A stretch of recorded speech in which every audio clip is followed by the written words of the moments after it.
बिस्मिल्लाहिर्रहमानिर्रहीम। Dear students, अस्सलाम वालेकुम। उम्मीद है आप सब खैरियत से होंगे। डिस्क्रीट स्ट्रक्चर्स में आज का हमारा टॉपिक है कंपाउंड प्रेपोजिशंस। तो हम जो शुरू करते हैं।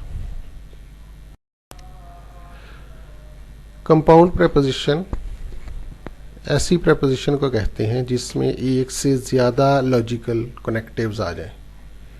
जैसे आपके पास ये प्रेपोजिशन है तो आप ये देखें, इसमें एक और आ रहा है, एक नॉट आ रहा है, फिर इम्प्लाइज दैट आ रहा है। तो ये एक जो प्रेपोजिशन है ये कंपाउंड प्रेपोजिशन है। इसमें एक से ज़्यादा लॉजिकल कनेक्टिव्स आ रहे हैं।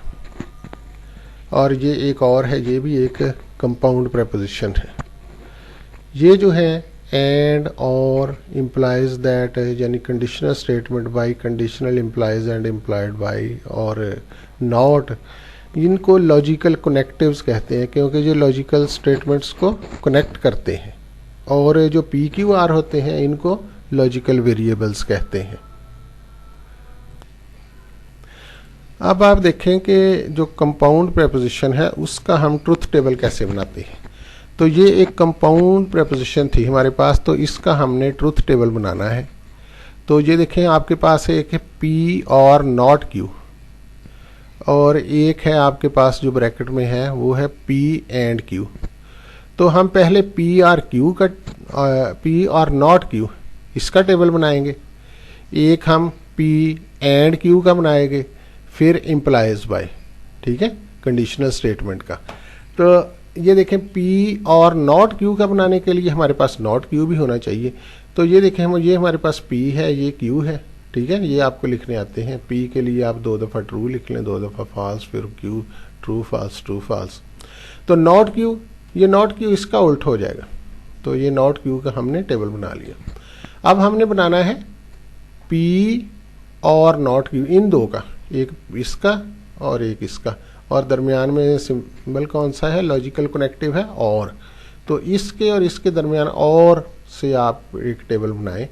तो ट्रू और फॉल्स ट्रू होता है, ट्रू और ट्रू ट्रू होता है, फॉल्स और फॉल्स फॉल्स, और फॉल्स और ट्रू और या यानी, तो ये भी ट्रू होता है। तो ये टेबल बन गया आपके पास। अब पी एंड क्यू, ये और ये, इसका एंड के साथ आप टेबल बनाएंगे। तो true and true true, true and false false, false and true false, तो फॉल्स एंड फॉल्स, ये भी फॉल्स। तो ये आपके पास दोनों बन गए। अब इम्प्लाइज दैट, अब इससे आप ये टेबल बनाएंगे। तो ये आपके पास बनेगा ट्रू इम्प्लाइज ट्रू ट्रू होता है, ट्रू इम्प्लाइज फॉल्स, ये फॉल्स होता है। ये कंडीशनल स्टेटमेंट में सिर्फ यही फॉल्स होता है, ट्रू इम्प्लाइज फॉल्स, ठीक है। आगे फॉल्स इम्प्लाइज फॉल्स, ये ट्रू होता है, और फिर ये आगे ट्रू इम्प्लाइज फॉल्स, तो ये भी फॉल्स होता है। तो ये आपके पास कंपाउंड प्रेपोजिशन का टेबल बन गया। तो आपको चूंकि एमसीक्यूज आने हैं इसलिए ज़्यादा चांस है कि पेपर ही होगा। तो एमसीक्यूज में ये इस तरह के एक आपसे पूछा जाएगा, यानी पी क्यू आर दे के आपको एक स्टेटमेंट दी हुई होगी और उसका आपने आंसर देना है, ट्रू फॉल्स या जो भी आपका आंसर बनेगा, ठीक है। तो इस तरह इसका एमसीक्यू।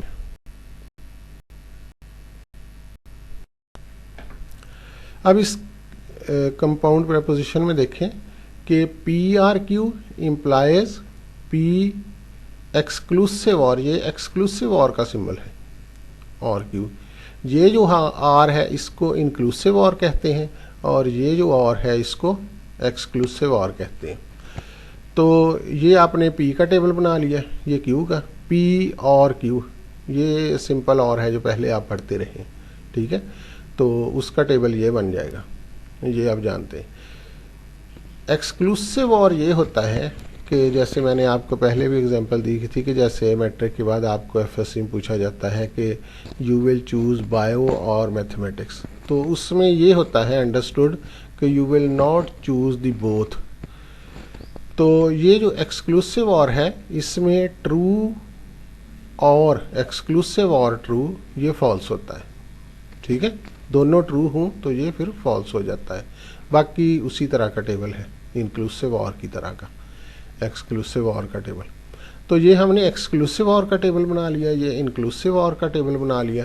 तो अब P R Q implies P exclusive और क्यू, ये पी इंक्लूसिव और है, इनक्लूसिव, ठीक है, आई एन, ये ई एक्स, एक्सक्लूसिव। तो अब इम्प्लाइज दैट की कंडीशन हम यहाँ पर अप्लाई करेंगे, कंडीशनल स्टेटमेंट। और कंडीशनल स्टेटमेंट सिर्फ उसी वक्त फॉल्स होती है जब ट्रू इम्प्लाइज फॉल्स हो। तो जब ट्रू इम्प्लाइज फॉल्स हो तो ये फॉल्स होती है, बाकी तमाम सिचुएशन में ये ट्रू होती है, ठीक है। ट्रू इम्प्लाइज ट्रू, ट्रू है, इधर ट्रू इम्प्लाइज ट्रू, ये भी ट्रू है। फिर फॉल्स इम्प्लाइज फॉल्स भी कंडीशनल स्टेटमेंट ट्रू होती है। तो इसका टेबल ये बन जाएगा। तो इस तरह से आप जो कंपाउंड प्रेपोजिशंस हैं उनके ट्रुथ टेबल बना सकते हैं। पहले आप इनको ब्रैकेट्स को सॉल्व कर लें, ठीक है। तो इसके बाद ये फिर इम्प्लाइज दैट कंडीशनल स्टेटमेंट का टेबल हमने बना दिया। तो इस तरह से ये हमने टेबल बनाना होता है। अगर एमसीक्यू हो तो फिर आपसे एक ही पूछा जा सकता है, ठीक है। ये आपको वैल्यूज़ कुछ दे दी जाए इस तरह और ये आपसे रिजल्ट मांगा जाए कंपाउंड प्रेपोजिशन का। अब है जिसमें 3 वेरिएबल आ रहे हैं, ठीक है, उसका टेबल हमने बनाया है। तो एक तो है कि वेरिएबल 3 है और ये है कि आपने ये 2 लॉजिकल स्टेटमेंट्स हैं आपके पास, तो आपने ये इनको प्रूव करना है कि ये इक्विवेलेंट है। इक्विवेलेंट मीन्स कि इनका ट्रुथ टेबल सेम बनता है, ठीक है। Not P implies Q implies R, ये और एक ये है compound proposition Q implies P और आर। तो इन दोनों का आपने ट्रुथ टेबल बना के ये प्रूव करना है कि ये दोनों स्टेटमेंट्स इक्विवेलेंट हैं। तो आपके पास अब चूंकि 3 वेरिएबल आ गए तो फिर आपको ये टेबल इस तरह से बनाना पड़ेगा। पहले पी हम बनाएं, ये 4 दफ़ा ट्रू 4 दफ़ा फॉल्स, फिर क्यू 2 दफ़ा ट्रू 2 दफ़ा फॉल्स 2 दफ़ा ट्रू 2 दफ़ा फॉल्स, और आर ट्रू फॉल्स इस तरह से। नॉट पी, ये पी को आप उल्टा के लिख देंगे, जहाँ ट्रू है वहाँ पर फॉल्स हो जाएगा और जहाँ पर फॉल्स है वहाँ पर ट्रू हो जाएगा। आगे Q implies R, Q implies R, ये इन दोनों का। तो क्यू इम्प्लाइज आर का जब आप टेबल बनाओगे तो ये आपको पहले बताया कि इसमें सिर्फ उस वक्त फॉल्स होता है जब ट्रू इम्प्लाइज फॉल्स हो, ठीक है। तो बाकी सारा ये ट्रू है। ट्रू इम्प्लाइज फॉल्स एक ये है और एक ये है, तो बाकी तमाम सिचुएशन में इसने ट्रू रहना है। तो क्यू इम्प्लाइज आर का ये बन गया। अब इतना ये काम भी हमारे पास हो गया है, ये नॉट पी ये भी हो गया है, क्यू इम्प्लाइज आर ये भी हो गया। अब इन दोनों को मिला के इस इम्प्लाइज दैट से हम ये टेबल बना सकते हैं। तो ये हमने वो टेबल बना दिया है। अब इसमें जब ट्रू इम्प्लाइज फॉल्स है उस वक्त हम फॉल्स लिखेंगे, इम्प्लाइज दैट है ना, तो ये ट्रू इम्प्लाइज फॉल्स सिर्फ ये आ रहा है, तो बाकी सारा ट्रू होगा।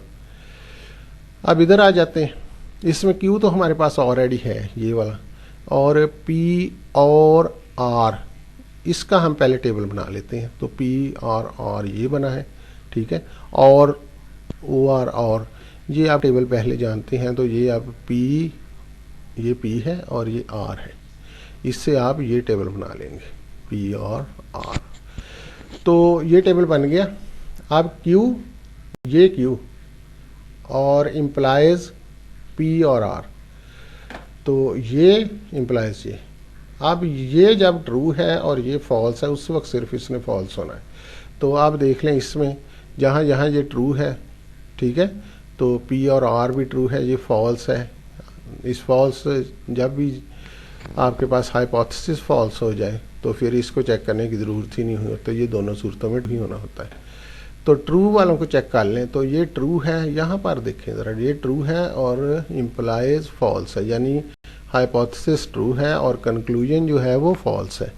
तो यहाँ पर फॉल्स आएगा, बाकी तमाम सिचुएशन में इसने ट्रू ही रहना है, ठीक है। ये रिज़ल्ट जो आपके पास आ रहा है। तो गौर करें कि ये जो टेबल बना है और ये जो टेबल बना है ये दोनों सेम है, ठीक है।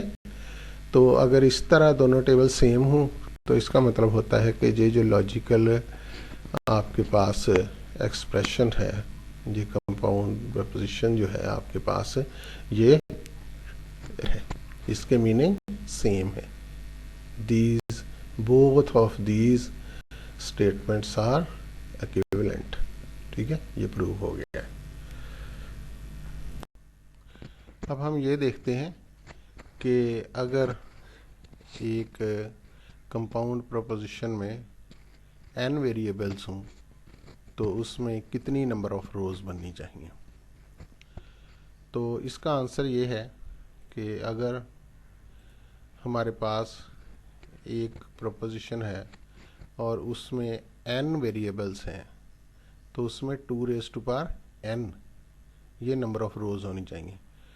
जैसे हमने देखा था कि जब हमारे पास दो वेरिएबल होते थे p और q तो उसमें 4 रो बनती थी टेबल में, और जब हमारे पास 3 वेरिएबल हुए, जैसे इससे पिछला क्वेश्चन था, तो हमारे पास 2⁻³ यानी 8 रोज बनी थी। ठीक है, तो अगर इसका हम ट्रुथ टेबल बनाएंगे p इम्प्लाइज नॉट p का, तो यहाँ एक ही वेरिएबल है p। ठीक है, तो 2⁻1, तो ये आपके पास दो ही रोज बनेंगी। 2⁻1 इक्वल टू 2, 2 रोज बनेंगी। अगर इसका हम ट्रुथ टेबल बनाएंगे तो यहाँ पर आप देखें कितने वेरिएबल्स हैं, 1 2 3 4, तो यहाँ पर 4 वेरिएबल्स हैं। तो इसलिए 2⁴ इक्वल टू 16 रोज इसकी बनेगी। ठीक है, इसकी 16 रोज बनेगी ट्रुथ टेबल बनाने के लिए। सी पार्ट, अगर हमारे पास ये इसमें है 6 वेरिएबल्स, 1 2 3 4 5 6, ये 6 वेरिएबल्स हैं। एक है Q P S R T और U। ठीक है, बाकी ये सिंबल हैं, ये और है, ये नॉट है, तो ये सिंबल्स हैं। ठीक है, हम सिर्फ वेरिएबल्स को काउंट करेंगे। तो 2⁻6 यहाँ पर 64 रोज बनेगी। अगर इसका ट्रुथ टेबल बनाएं तो बहुत ही मुश्किल हो जाएगा, इसमें 64 रोज बनेंगी। तो अगर ये हमारे पास इसका हमने ट्रुथ टेबल बनाना हो, डी पार्ट जो है, तो इसमें वेरिएबल कितने हैं, 1 2 3 4 और टी दोबारा आ गया, तो 4 ही इसमें वेरिएबल है। दोबारा अगर आ जाए तो उसको आपने एक दफ़ा ही काउंट करना है। तो यहाँ 2⁻4 16 रोज इसकी बनेंगी। ठीक है, अगर इसका हम ट्रुथ टेबल बनाएंगे तो इसकी 16 रोज बनेंगी। तो इस तरह से हम रोज फाइंड कर सकते हैं। तो इस तरह का क्वेश्चन आपको एमसीक्यूज में भी आ सकता है। मसलन अगर आपसे पूछ लिया जाए कि a compound statement has, compound preposition has 5 variables, तो what will be the number of rows in its truth table, तो फिर आप 2⁵ करके वो सॉल्व करेंगे और वो आंसर 32 आ जाएगा। ठीक है, तो इसको इस तरह से भी इसको आप याद रखें, n की जो भी वैल्यू हो आपको एमसीक्यू में दी हुई उसके मुताबिक आप इसको सॉल्व कर लें। ठीक है, नेक्स्ट क्वेश्चन। अब ये एक्सरसाइज 1.1 का क्वेश्चन नंबर 37 है। इसमें आपने P इम्प्लाइज नॉट Q और इस कंपाउंड प्रपोजिशन का ट्रुथ टेबल बनाना है। तो आप देखेंगे आपके पास 3 वेरिएबल हैं यहाँ पर, तो 2⁻3 आपके पास 8 रोज होनी चाहिए। तो ये हमने 8 रोज बना ली हैं, 4 ये ट्रू की हैं और 4 ये फॉल्स की। तो P वाले कॉलम में, इसके बाद Q वाले कॉलम में 2 ट्रू 2 फॉल्स, 2 ट्रू 2 फॉल्स, और R वाले कॉलम में ट्रू फॉल्स, इस तरह चलता रहेगा। नॉट Q, तो Q वाला जो कॉलम था आप उसका अपोजिट यहाँ पर लिख दें। अगर इधर ट्रू है तो इधर फॉल्स लिख दें, फॉल्स है तो इधर ट्रू लिख दें। अब आप ये जो ब्रैकेट में है इसका एक कॉलम बनाएंगे, नॉट Q और R। तो नॉट Q और R ये देखें ट्रू फॉल्स ट्रू होगा, ठीक है। जब एक भी ट्रू आ जाए तो इधर ट्रू होगा और है, तो जब दोनों फॉल्स हैं तो फिर फॉल्स होगा। तो एक ट्रू तो हर दफ़ा ही आ रहा है, यहाँ पर दोनों फिर फॉल्स हैं तो इधर फॉल्स आ जाएगा, बाकी ये ट्रू ही होंगे। तो दो हमारे पास फॉल्स आए हैं। अब आगे है P इम्प्लाइज नॉट Q और R।